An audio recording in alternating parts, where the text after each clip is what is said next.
하나님 말씀이 누가복음 20장 27절에서 40절인데요. 먼저 제가 27절, 28절을 읽겠습니다. 부활이 없다고 주장하는 사두개파 중 어떤 이들이 와서 물어 이르되 선생님이여 모세가 우리에게 써 주기를 만일 어떤 사람의 형이 아기를 두고 아내를 두고 자식이 없이 죽으면 그 동생이 그 아내를 취하여 형을 위하여 상속자를 세울지니라 하였나이다. 그 다음에 34절에서 40절까지는 교독하겠습니다. 40절은 같이 있고요. 예수께서 이르시되 이 세상의 자녀들은 장가도 가고 시집도 가되 저 세상과 및 죽은 자 가운데서 부활함을 얻기에 합당히 여김을 받은 자들은 장가가고 시집가는 일이 없으며 그들은 다시 죽을 수도 없나니 이는 천사와 동등이요 부활의 자녀로서 하나님의 자녀임이라. 죽은 자가 살아난다는 것은 모세도 가시나무 떨기에 관한 글에서 주를 아브라함의 하나님이요 이삭의 하나님이요 야곱의 하나님이시라 칭하였나니 하나님은 죽은 자의 하나님이 아니요 살아있는 자의 하나님이시라. 하나님에게는 모든 사람이 살았느니라 하시니. 서기관 중 어떤 이들이 말하되 선생님 잘 말씀하셨나이다 하니 그들은 아무것도 감히 더 물을 수 없음이더라. 아멘. 부활체는 어떤 몸인가? 이런 제목으로 말씀을 드리겠습니다. 부활을 믿지 않는 사두개인들, 이제 대표적인 유대의 그 종파가 바리새파하고 사두개파인데 이 사두개파들은 부활을 믿지 않았어요. 부활 자체가 없다고 생각을 했어요. 그래서 부활 이후의 삶에 대해서 예수님께 질문을 합니다. 자기들은 부활을 믿지 않으니까 이제 예수님의 말에 또 올무를 놓고 잡으려고 하는 그러한 속셈이죠. 그래서 이제 한 가지 예를 드는 거예요. 이 사람들이 어떤 집에 형제가 7이 있는데 맏형이 결혼을 했는데 자식을 낳지 못하고 죽었다. 그럼 이스라엘의 그 율법에는 형제가 결혼을 했는데 자식 없이 죽으면 그 아내를 두 번째 아들, 또 만약에 두 번째 아들도 아들을 낳지 못하고 죽으면 그 아내가 또 세 번째 아들에게 또 시집가고 이런 식으로 그 형제들에게 결혼을 해서 이 대가 끊어지지 않게 하는 그런 법이 있었어요.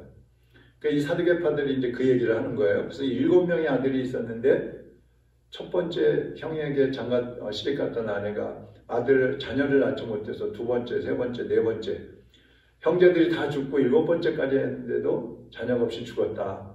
그러니까 이거는 없는 얘기인데 이들이 이제 지어내서 하는 거죠. 그 다음에 그 여자도 죽었다. 그러면 당신들이 지금 부활이 있다 그러는데 부활한 다음에는 그 여자는 누구의 아내가 됩니까? 이렇게 질문하는 거예요. 말도 안 되는 그런 질문을 하는 거죠. 그러니까 예수님은 그들의 질문에 대해서 부활체에 대해서 말씀을 해줍니다. 그리고 부활이 있다는 것을 확실히 말씀을 해주는데 어떤 말씀을 하냐면 첫째는 부활체는 자녀를 생산하지 않는다 그랬습니다. 이 부활몸, 우리가 지금은 육신을 가지고 있는데 이 육신이 죽었다가 부활을 하면 신령한 몸이 됩니다. 신령한 몸. 그때는 시간과 공간의 어떤 제약을 받지 않아요. 그리고 이 땅에서 사는 것처럼 뭐 결혼하고 시집가고 자식 낳고 이런 게 없어요. 그러니까 결혼하지도 않고 자녀도 낳지 않는다. 그렇게 말씀을 하셔요. 그 다음에 두 번째 부활체는 죽지 않는다. 다시 죽지 않는다는 것이죠. 그러니까 지금 우리의 몸은 영과 육이 분리가 되면 그것을 죽는다고 얘기를 하는데 영육이 분리되는 그런 죽음을 지금은 맛보지만 부활 이후에는 다시 그러한 죽음이 없다는 것이죠. 하나님과 함께 천국에서 영원히 사는 영생의 복을 누리는 것이 부활체라고 말씀을 하는 것입니다. 그리고 세 번째 부활체는 천사와 동등하다. 그런 말씀을 하셔요. 이 천사와 동등하다는 말씀은 천사와 부활한 사람들하고 똑같은 존재라는 의미가 아니고 그 부활체의 몸은 영적인 존재, 신령한 존재이지만 천사들처럼 그러나 부활한 성도들의 신분은 천사들을 부리는, 천사들을 종으로 부리는 그러한 존재가 됩니다. 그런 위치가 되는 거예요. 그러니까 천사들보다 훨씬 높은 그런 위치에 있는 것이죠. 지금도 예수 믿는 사람들은 천사들을 부리는 사람들이에요. 어떤 사람들은 천사가 마치 하나님인 것처럼 천사를 막 숭배하는 그런 사람도 있고 그런 종교도 있는데 그것은 잘못된 겁니다. 잘못 알고 있는 거예요. 그 다음에 네 번째로 모든 사람은 하나님 앞에서 살아있다. 이런 말씀을 하셔요. 자, 이게 무슨 말씀이냐. 지금 이미 죽은 사람들도 있고 또 우리도 죽을 것이고 앞으로 죽는 사람들도 있는데 모든 사람은 하나님 앞에 살아있다는 거예요. 이게 무슨 말이냐면 하나님은 시간과 공간을 초월하신 분이기 때문에 아브라함이나 이삭이나 야곱처럼 수천 년 전에 육신은 죽어서 땅에 묻혀 있어요.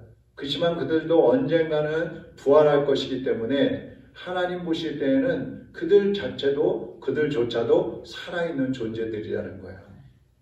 그러니까 우리는 뭐 1000년이 지났다, 2000년이 지났다, 3000년이 지났다 이렇게 얘기를 하고 2000년 전에 죽은 사람이다 뭐 이런 식으로 얘기를 하지만 하나님은 그것을 한눈으로 다 보고 계시는 거예요.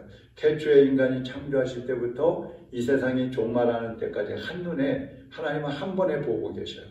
그래서 어떤 사람은 죽어있고 어떤 사람은 살아있는 게 아니라 모두가 다 살아있는 것으로 하나님은 보고 계신다는 겁니다. 그러니까 마치 숲을 전체를 한눈에 보는 것하고 똑같이 하나님 보고 계시는 거예요. 그러니까 이런 말씀을 듣고 있던 바리새인들은 아까 바리새인과 사두개파 두 이 파들이 이제 대표적이라 그러는데 바리새인들은 부활을 믿거든요.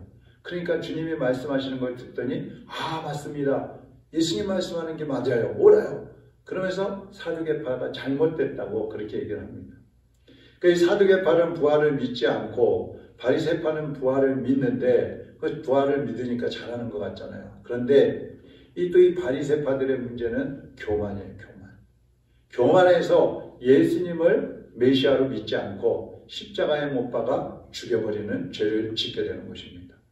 그래서 우리가 신앙생활할 때에 이 사두개파나 바리새파나 어느 한쪽으로 치우치면 안 되고 특별히 우리도 하나님의 모든 말씀을 믿고 순종을 해야 되지만 바리새파들처럼 나는 하나님의 말씀을 많이 알고 있고 나는 하나님의 말씀을 잘 지키고 있고 나는 이미 구원받았고 이런 식으로 선민의식을 가지고 교만해서는 안 된다는 거죠. 그러다 보면 오히려 하나님 중심이 아니라 자기 중심의 삶을 살아가게 되는 거예요. 그러면 오히려 바리새인들처럼 실수를 하게 되고 하나님 앞에서 또 책망을 받게 된다는 것입니다. 언제나 우리는 하나님의 말씀을 균형 있게 잘 배우고 익히고 훈련받고 또 믿음으로 받아들여서 그 말씀을 우리의 삶에 실천하고 그 말씀을 따라 살아가서 하나님이 기뻐하시는 열매 맺는 삶이 되시기를 주님의 이름으로 축원합니다. 하나님 아버지 감사합니다.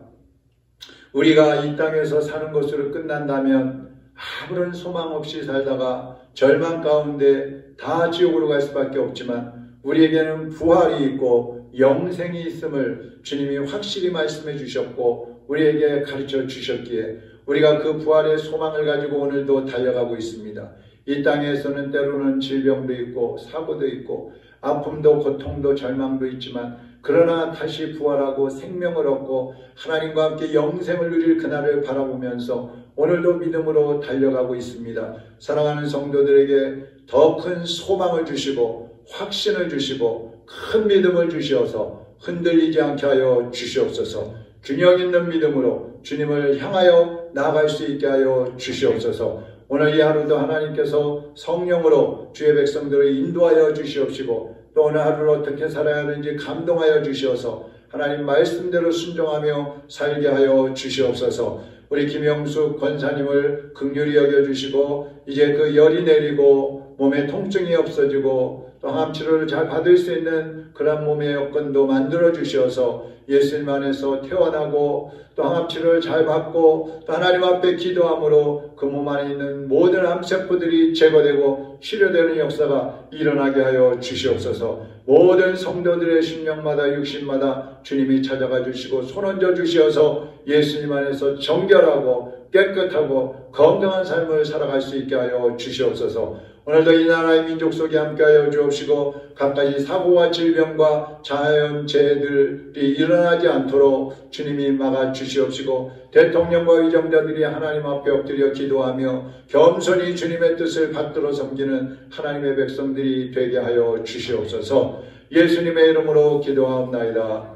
아멘. 하늘에 계신 우리 아버지여, 이름이 거룩히 여김을 받으시오며 나라의 임하옵시며 뜻이 하늘에서 이룬 것 같이 땅에서도 이루어지이다. 오늘날 우리에게 일용할 양식을 주옵시고 우리가 우리에게 죄 지은 자를 사하여 준 것 같이 우리 죄를 사하여 주옵시고 우리를 시험에 들게 하지 마옵시며 다만 악에서 구하옵소서. 나라와 권세와 영광이 아버지께 영원히 싸움나이다. 아멘.